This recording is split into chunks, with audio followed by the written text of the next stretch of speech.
Oke, Bang. Tadi kan kita sudah ngomongin skripsi secara umumnya dan dari pengalaman Abang. Sekarang kita balik lagi nih wisuda.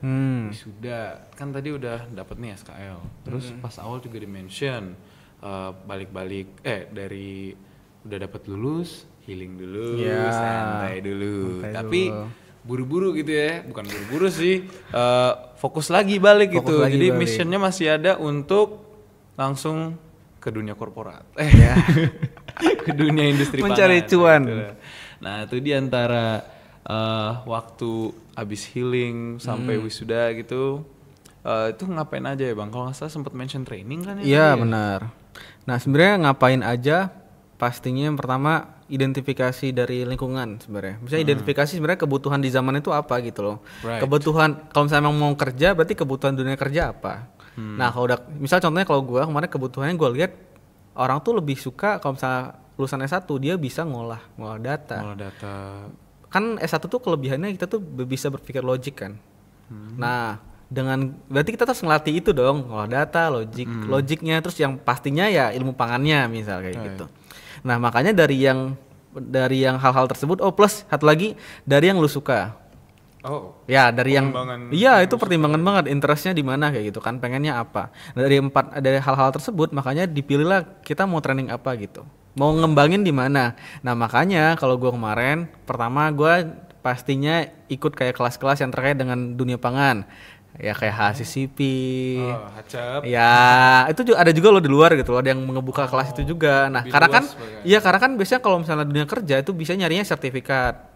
Nah dengan kita ikut kelas yang di luar itu, walaupun kita mungkin ada basicnya, tapi kita punya sertifikat itu untuk membuktikannya kayak gitu loh. Jadinya kita dari mata kuliah plus ada itu, jadinya nilai tambah kayak gitu. Itu yang pertama. Terus yang kedua dari segi yang tadi nih, kita ada pengolahan data, berpikir logik ataupun dan sebagainya. Ya ikut kayak kelas misalnya terkait dengan pengolahan data di Excel. Ataupun yang suka PowerPoint. Gue termasuk yang suka PowerPoint, berarti latihan aja bikin portofolio di PowerPoint. Karena itu ternyata penting loh kayak gitu loh. Portofolio di PowerPoint. Iya itu bisa dibikin. Kalau misalnya buka LinkedIn ada yang orang suka bikin kayak bagaimana cara nyampein dalam efektif presentasi dan sebagainya, itu penting ternyata. Banyak di LinkedIn ya. Iya benar. Nah terus nextnya dari segi yang tadi yang disuka interest. Nah karena emang gue pas tingkat 3, tingkat 2, tingkat 4 dan sebagainya itu gue emang suka dunia bisnis, dunia marketing, dunia ya penjualan lah kayak gitu. Makanya gue juga ikut dari segi training yang untuk dunia marketing di MyTit gitu tadi. My sesuatu. Iya. Tidak disponsor. Iya, nah itu. Makanya dari hal itulah yang gue lakuin pada saat sambilan gue juga nge-update CV. Oh iya itu juga penting loh. Kita juga harus tahu gimana cara bikin CV, resume. Terus kebutuhannya itu kita harus nyantumin apa aja. Sama satu lagi yang terakhir, kenali diri sendiri. Itu brainstorming untuk diri sendiri. Iya, itu penting. Self discovery. Iya. Nah, itu dia. Kita harus mengenali diri sendiri. Karena kalau misalnya kita pengennya masuk ke dunia kerja apa, walaupun memang kita tahu nih dari awal kita pengen dunia kerja ini, tapi ternyata bisa jadi setelah kita mengenali diri sendiri, kita 4 tahun udah ngapain aja, kita udah ngelewatin apa aja, yang kita capai apa, kelemahan kita apa, kelebihan kita apa, itu ternyata bisa jadi merubah. Oh ternyata bisa jadi kita pengennya masuk ke sini loh, kita ke sini loh, atau cocok di mana. Iya, dan dari sana kita juga bisa bikin rencana jangka panjang. Right. Mungkin hal-hal tersebut sih yang gue lakuin. Berarti emang dari gap waktu itu guys, emang perfect timing banget untuk develop soft skill, hard skill, dan juga self discovery. Balik lagi biar emang lebih cocok aja nanti mau kerja di bidang mana, biar bisa enjoy juga dan ya karirnya insya Allah lancar. Anyway, oke, kalau gitu tadi udah lumayan detail ya proses kewisudanya. Nah sekarang kita masuk ke sesi Q&A oleh mahasiswa aktif yaitu 57, 58, 59, 60 enggak 56. Ya pokoknya kita kasih aja lah 60 enggak gitu. 60? 60. Oh, belum. Emang udah lahir Oke. belum? belum. Oke. Ini ada yang unik nih Bang pertanyaannya. Apa tuh? Full set pakai bahasa Inggris. Wush, Abang ngeri. mau balas pakai bahasa Inggris juga nggak? Enggak usah lah bahasa Indonesia aja. Biar bisa Bahasa di Indonesia langsung. aja. Aku translate on the spot ya kalau Oke. gitu. Oke. Nah ini relevan nih sama kerja. Seberapa pentingnya sih pekerjaan pertama kita abis lulus? Nih untuk prospek karir kita. Gitu. Pokoknya pekerjaan pertama yang kita masuk, apakah harus relevan sesuai dengan jurusan atau something? Oke. Mungkin ngejawab yang seberapa penting dulu ya. Seberapa penting? Kalau bagi gua sendiri sangat penting. Kalau bagi gue pribadi ya, mungkin setiap orang punya pikiran masing-masing, tapi bagi gue sendiri penting banget pekerjaan pertama. Why-nya kenapa? Karena kita tuh kalau misalnya masuk ke kerja pertama, mungkin kita tuh bakal masuk ke dunia yang berbeda yang pertama. Dunia yang berbeda kan. Kita pas kuliah ya kenalnya ilmu doang, ya kan penerapannya, implementasinya. Nah, pekerjaan pertama yang ngebentuk kita kayak gitu loh. Kalau misalnya kita nggak tepat milihnya, mungkin emang pada saat kita nggak tepat milih tuh kita bisa mencari yang lebih tepat. Tapi kan ya kalau misalnya lebih tepat lebih bagus dong. Iya kan? Iya kan? Untuk diri sendiri iya, juga kan untuk diri sendiri juga. Karena kan kita tuh pada awal tuh kita nge-develop diri kayak gitu loh. Karena kita masih banyak belajar, bukan kita yang punya pengalaman 5 tahun pindah kerja yang seenaknya enak kayak gitu. Kita punya pengalaman. Ini enggak kan, kita baru fresh grade. Mungkin ada yang intern, tapi kan ini masuk ke dunia real life ya gitu, kehidupan nyata kan. Masuk ke pekerjaan pertama, kita di-develop di sana kayak gitu loh. Nah kalau misalnya kita nggak tepat milihnya, makanya itu menurut gue jadinya bisa mengacaukan diri sendiri juga sih sebenarnya. Makanya jawabannya penting banget menurut gue. Nah terus yang pertanyaan kedua yang seberapa relevan ke pekerjaan kita pertama sama yang ilmu pangan ya, tekpang kayak gitu. Menurut gue mungkin dilihat dari tahun-tahun sebelumnya juga, dari angkatan-angkatan terdahulu ya. Menurut gue kita tuh nggak harus relevan dengan kerja kita. Oh iya? Iya, karena kenapa? Menurut gue S1 itu bukan cuman terkait dengan belajar pangan. Karena belajar pangan bisa kita dapat setelah kerja. Iya sih, nggak salah juga. Iya, yang kita develop di S1 itu adalah berpikir kritikal dan logiknya. Dan networkingnya gitu, soft skillnya dia. Iya. Karena sama lagi adaptasi.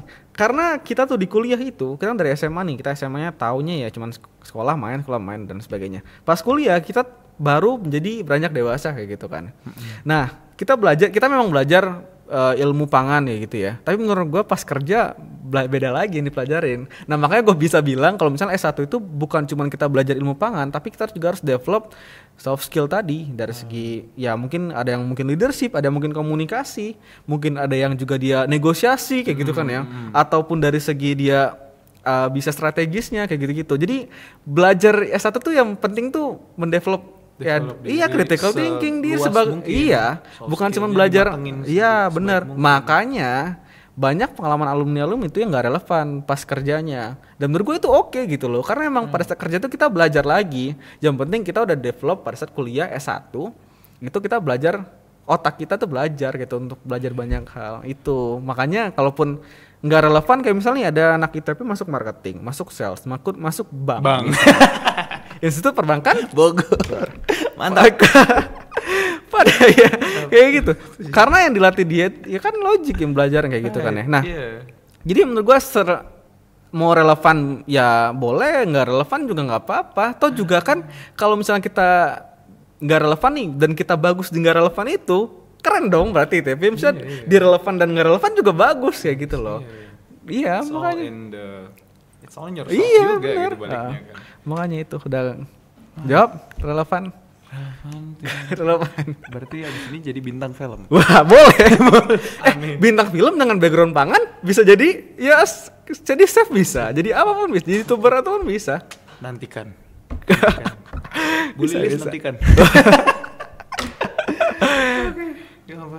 Jadi hype juga ya. Iya, jadi banyak pikiran. Iya. Makanya tadi kenali diri sendiri. Kenal diri sendiri. Benar. Self discovery penting ya. Iya. Soft skills penting itu ya Bang berarti. Penting banget. Bukan cuma buat seminar-seminar doang. Bukan. Emang kenyataannya kayak gitu ternyata. I see. Itu yang ngebedain kita mungkin dengan yang lainnya kayak gitu menurut gue ya. Ngebikin kita istimewa, bukan istimewa ya, lebih muncul lah gitu. Karena itu gitu loh, attitude kayak soft skill itu penting, sepenting itu emang. Oke. Tadi udah ke bagian dunia kerja nih. Nah, aku pengen balikin lagi. Mungkin sorry agak off topic lagi. Cuma aku pengen masukin lagi nih ke bagian sempro. Oh, sempro Dan sidang, of course. Oke. Teknisnya itu dari sempro dulu deh ke sidang gitu kan. Mungkin tadi dari story abang dari Januari sampai September itu kan udah di-mention ngapain aja, gagalnya 3 bulan, sukses 2 bulan, alhamdulillah. Tapi kalau di sidang itu mungkin kayak pembagian waktu, sesi presentasi, tanya jawab dengan dosen bimbing, dosen luar, untuk ngurusin lalalanya ya. Gitu. Mungkin bisa cerita sedikit boleh. Cerita abang pas lagi di sidang kemarin. Oke. Mungkin dari teknik sempro kayak sekalian ya. Oke deh, boleh. Nah, sempro itu kalau dari ITP biasanya kita tuh milih jadwal, ya kan? Sempro tuh kayak kita disuruh milih nih, pengennya tanggal berapa asal. Nah, kalau biasanya sempro itu per dosen pembimbing. Biasanya, jadi kayak misalnya dosen pembimbing list, anaknya pengen kapan dibarengin. Nah, hal yang harus dipersiapkan apa aja? Yang pertama pastinya proposal, penelitian, dan itu harus disetujuin oleh pembimbing pertama dan pembimbing kedua. Jadi kita udah revisi. Iya, kalau gua ada 2 pembimbing, lagi Bu Dida. Oh, iya Bu. Belum ketemu. Belum ya? Belum tahu yang mana. Nah, terus udah disetujuin, revisi dan sebagainya, pasti setelah setujuin kita baru udah mendaftarkan seminar proposal. Nah itu nanti biasanya dari kita tuh ada kayak link kayak gitu-gitu sih, milih tanggal berapa yang kosong. Nah terus sempro itu biasanya cuman 10 menit, 10 atau 15 presentasinya. Nah habis itu ada tanya jawab. Nah tanya jawabnya itu bisa dari teman-teman yang datang ke seminar kita, dari dosen juga boleh. Oh teman bisa nonton? Bisa nonton. Jadi sempro itu kita ditonton oleh teman malah. Jadi harus dikoordinasi. Ada minimal, kalau nggak salah ada minimal ya. Kalau nggak salah ya, seingat gue. Karena online dulu gue. Oh iya. Tapi untuk sekarang mungkin datang ke ininya seminarnya. List pertanyaan dikasih ke temen gitu ya biar. Bagus, ide yang sangat menarik. Emang kayak gitu emang dari tahun dulu. Itu gunanya PBL tuh kayak gitu. Jadi membiasakan diri untuk sempro gitu kan. Iya. Nah, udah sempro, tanya jawab, kelar, ya lulus, seminar proposal udah kelar. Nah, biasanya ada 2 orang. Pertama tuh yang setelah sempro baru mulai penelitian, ada pula yang kayak gue kemarin penelitian dulu ya barengan sama sempro, itu juga boleh. Penelitian, lanjutlah penelitian kelar. Nah, tadi sempro tuh gue lupa. Biasanya tuh persiapannya ya paling seminggu 2 minggu, nggak lama lah. Karena cuma nyiapin presentasi doang dan kita daftar kayak gitu. Yang penting disetujuin sama dosen, udah. Tapi untuk daftarnya itu kita yang milih tanggalnya kan untuk segala-galanya. Dan koordinasi dengan dosen bimbing. Seingat gue kayak gitu kemarin kalau sempro. Next, mungkin kalau sekarang ada ini ya, mastiin lokasi ruangan. Kalau gue kan tinggal Zoom doang, gampang. Harus jamnya berapa itu penting. Right. Terus banget, next selesai penelitian, kelar nih, kita udah dapat hasil kan, kita nggak ada seminar hasil kan, langsung sidang kan. Nah makanya kita tuh ya kayak tadi, jadi kita menyelesaikan penelitian skripsi kita udah kelar, terus dan biasanya dosen itu ngomong kalau misalnya kita udah siap untuk disidang, ataupun bisa pun kita nanya, Bu kita boleh nggak sidang kayak gitu. Asalkan kita udah kelar nih skripsinya, walaupun nggak baik kayak gitu. Misalnya walaupun skripsinya itu masih kasar, ya udah kelar tapi masih ya nggak bener-bener banget kayak gitu kan ya. Nah nanti ada biasanya tuh dosen ngomong, kamu tuh udah boleh sidang. Nah makanya kita ataupun nanya juga, Bu saya boleh nggak sidang kayak gitu bla bla. Asalkan udah selesai penelitian tadi ya, udah kelar, misalnya disetujuin, ya udah nentuin tanggal. Nah biasanya sidang ya sendiri-sendiri. Kan kalau tadi kan satu pembimbing sama kan waktunya. Nah kalau sidang tuh biasanya beda-beda waktunya. Jadi tergantung kita kelarnya kapan. Nah udah kan, terus kelar, proposal skripsi udah jadi. ngajuin ke pembimbing pertama, pembimbing kedua, disetujuin, udah dibolehin sidang, tanda tangan, ngajuin lagi ke ITP. Nah, di ITP itu uniknya kan ada dosen ini kan, dosen penguji kan. Iya. Ya, dosen penguji itu punya kuota. Gimana tuh? Gimana? Contohnya, Bu Lilis sebagai dosen penguji cuma boleh menguji 3 kali maksimal selama 1 semester. Really? Iya. 3 kali? 3 kali, kalau nggak salah 3 kali maksimal. Maksimal? Iya, maksimal selama 1 semester. Jadi kayak contoh nih semester 8 kan banyak tuh nguji kan. Ya cepet-cepetan aja ngambil siapa. Terus nanya jadwalnya kosong nggak Bu? Misal kosong nggak Pak di tanggal ini. Oh ya kita yang milih. Iya, mau ya, nggak kan? Bapak menjadi dosen penguji saya dengan topik penelitian ini bla bla bla. Mau nggak Pak? Gitu. Kalau misal mau dan waktu yang kosong. Berarti harus iya. kita yang cecer. Iya, paling kita bisa cuma ngecek daftar dosen penguji aja. Dia udah kambil kuotanya berapa. Nah, di situ ada strategi juga. Gimana tuh? Kan dosen penguji nih.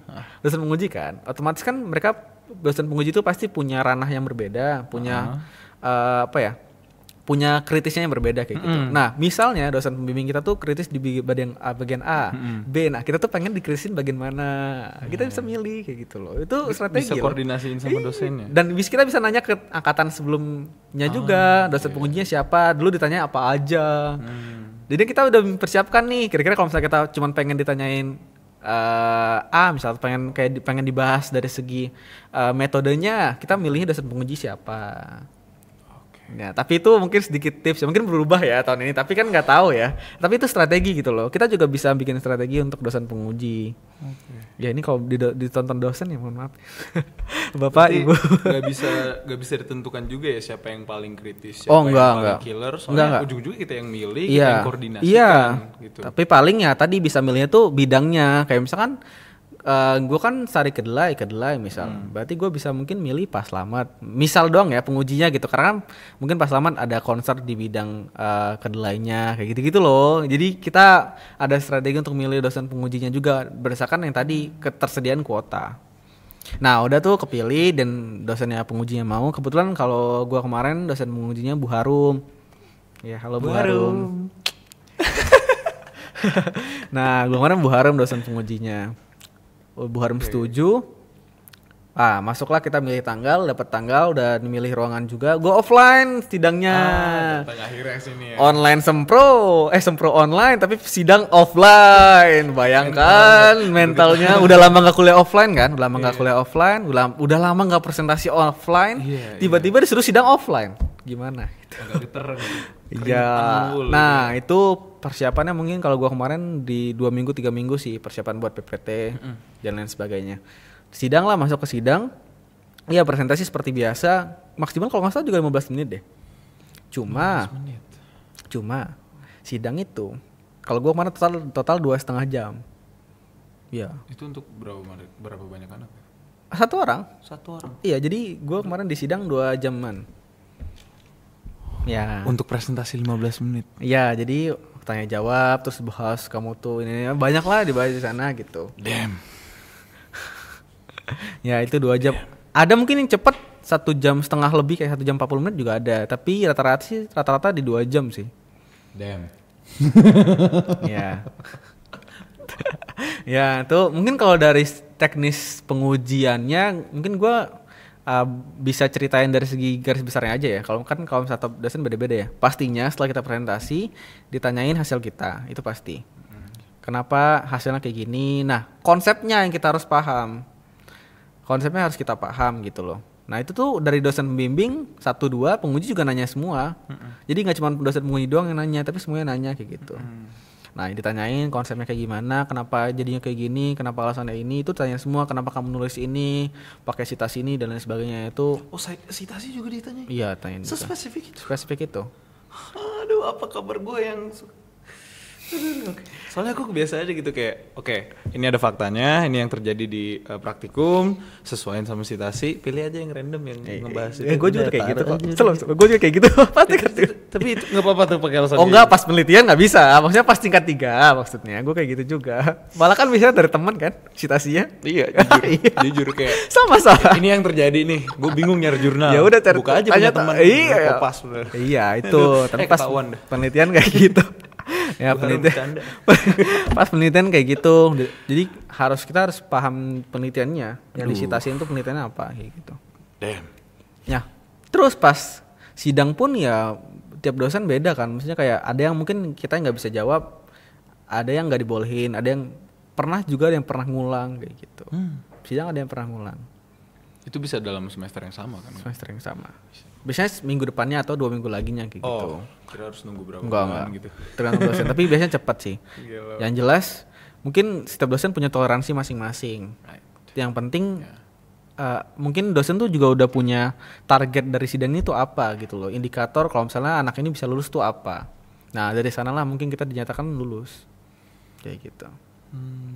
Berarti harus koordinasiin sama dosen banget ya, dengan full mateng gitu ya. Iya. Biar Tapi kalau untuk indikator lulus kayaknya nggak bisa tanyain sih. oh iya. Nggak bisa. Itu nggak bisa Nggak bisa. nggak bisa disuap gitu, nggak bisa. Nggak bisa. Kok aduh persen Ya itu. jadi banyak untuk pikiran teknisnya. boy. Itu teknisnya kayak gitu. Kacau. Oke, BTW Bang, kenapa ya kalau gap setelah ambil data nih dengan sidang itu kadang rata-rata lama. Mungkin faktornya dari orang tersendiri ya, tapi kira-kira penyebabnya apa aja kalau dari pengalaman dan sepengetahuan Abang? Oke, mungkin kalau dari pengalaman gue pribadi, alhamdulillahnya kalau gue kemarin gapnya nggak terlalu lama. Oke, mungkin alasannya karena emang udah semester 9, jadi emang mau nge-push aja sih. Sudah waktunya. Udah waktunya. Sudah waktunya. Nah, tapi kalau misalnya yang lama, itu biasanya penyebabnya mungkin pertama ada faktor dari pastinya dari dalam diri kan. Nah, dari dalam diri itu biasanya orang-orang itu kalau udah kan ibarat kalau misalnya kita udah jalan maraton 5 kilo, 10 kilo kan pasti capek dong. Biasanya dia tuh pengen rehat sejenak. Iya karena emang biasanya tuh orang mungkin teman-teman tuh ya banyak yang juga kayak setelah penelitian wah udah kelar ya penelitian gua harus udah dapet data healing dulu. Iya kayak gitu santai dulu. Itu bisa jadi penyebab bikin lama. Dan nggak apa-apa ya boleh-boleh aja bebas gitu kan ya. Ada juga penyebab yang kedua karena emang dari luar mungkin dari dosen. Kayak misal nih dosennya itu ada tipikal yang lagi sibuk gitu ataupun bisa dosennya lagi sering keluar negeri gitu kan ya. Kan kita nggak bisa kan nahan kan. Mas kita nanti dulu gitu nggak bisa dong. Nggak di Iya bu saya mau sidang bu. Kalau urusin saya dulu gitu ya nggak bisa kan. Makanya kalau faktor dari dosen misal nih dosen lagi sibuk ya paling untuk ngatasinnya ya di chat aja dosennya terus kayak gitu loh. Itu bisa menyebabkan karena teman gue juga ada yang dosennya tuh sering keluar gitu. Jadinya ya ITP lama. aktif Aktif. parah. Iyalah jelas di mana-mana ada loh dosen ITP itu luar negeri semuanya ada. Pasti. Konsultan FMCG itu dari dosen ITP. Iya. Keren emang. Iya. Sang beliau. Nah, terus penyebab yang lainnya ya mungkin 2 itu sih kalau menurut gua. Dari diri sendiri sama dari luar ya. Kalau dari luar tadi ya kayak dosen. Terus kalau misalnya dari segi ini ya pengurusan dari segi administrasi menurut gua enggak sih. Enggak bikin Itu emang internal orangnya dan Iya. eksternal. Karena kan dosen lah. setelah kita dapat data itu kan ada banyak diskusi, revisi, itu membutuhkan banyak waktu emang. Iya. Makanya dosen yang cepat dan dosen lambat karena emang lagi sibuk atau lagi apa. Jadi ada juga yang dosen yang seminggu direvisi 2 kali, ada yang cuma 1 kali atau 0 sama sekali gitu kan ya. Iya kan, jadi itu sih yang bikin kadang lama. Oke. Thank you. Oh iya, tadi perihal surat keterangan lulus udah hampir kelar semua nih kan. Nah, ngurusin SKL nih kan mungkin kurang tahu spesifiknya gimana. Ada nggak sih file lain yang perlu dimasukin? Mungkin additional file sesuatu kayak TOEFL maybe mungkin yang dibutuhin selain skripsi gitu kayak TOEFL. Apakah lulusan ITP perlu file-file lain seperti itu untuk mempersiapkan SKL tersebut? Seingat gue ngurus SKL itu biasanya file-file yang penting itu pastinya dari segi skripsi kita.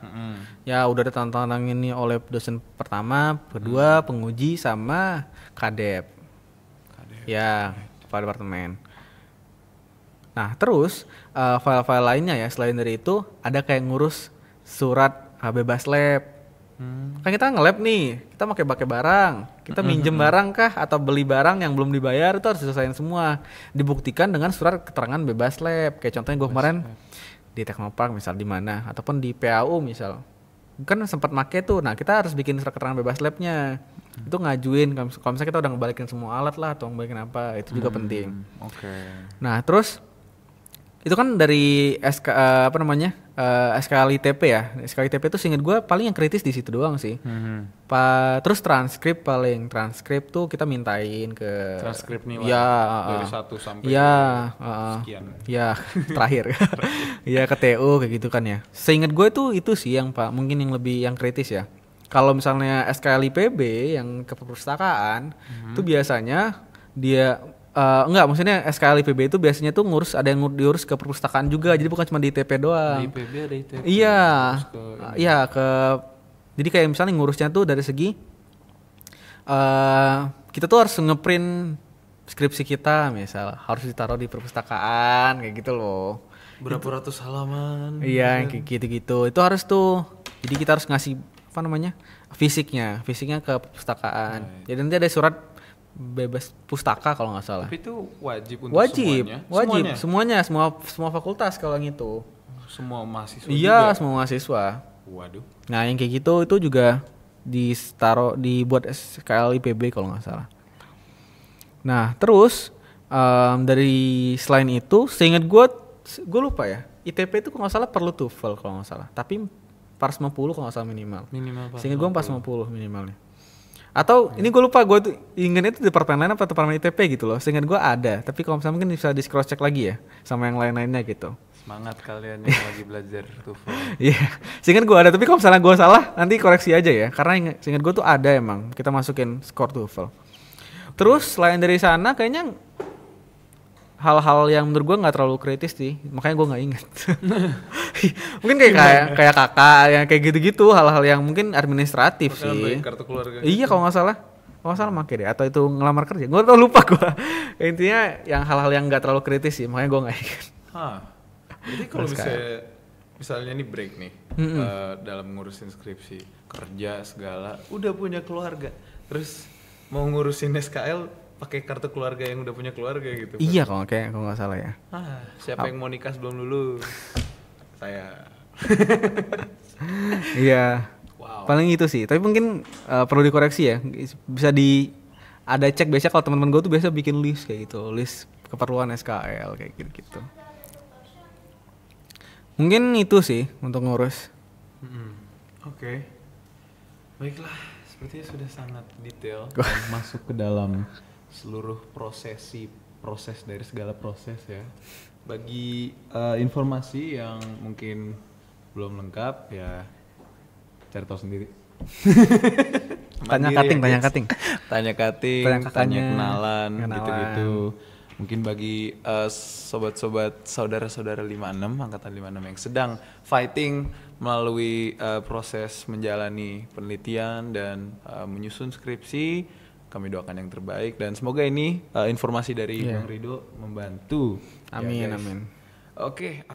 Oke, jadi sekarang seperti yang sudah gue bilang sebelumnya bakal ada penyerahan sesuatu something ya sebagai tanda terima kasih kita, Bang. Mungkin bisa dipanggil aja langsung PO dari Ngebut ini. Aditya Ali Iep. Nah, ini dia. Kirain mau sulap tadi. Oh enggak. Gak jadi sulap, gak apa-apa. Gak jadi sulap. Udah. Ini ada sebuah token of appreciation serta juga sertifikat. Ini perlu berdiri berarti gue ya. Sok. Kita berdiri biar formal. Oke. Thank you, Bang. Oke, thank you. Makasih banyak, Bang. Agak ini ya. Nah, oke. Thank you. Itu saya yang gambar, Bang. Bohong banget. Oh bener? Bang. Ya kali. Siapa tahu kan langsung mau gue endorse maksudnya. Desain buat Cimbori. Iya, gitu kan bisa. Oke deh kalau gitu. Oke, thank you. Smile for Thank the you. camera. Mantap. Oke. Oke. Thank you Abang Rido Saputra untuk partisipasinya hari ini. Tentunya nggak mungkin kita bakal dapat informasi yang sangat penting dan sesuai Q&A tadi. Semoga ini semua membantu dan semoga Abang bisa enjoy melihat portrait Abang di token of appreciation ini. Mungkin bisa dipajang kali ya di kantor gitu atau gimana. Oke, mungkin dengan itu gue mau tutup acara ngebut ini ya Bang. Thank you sekali lagi sudah datang. Oke, thank you. Gue Satya sebagai host kalian, and tune in untuk ngebut 2. Dadah. Dadah.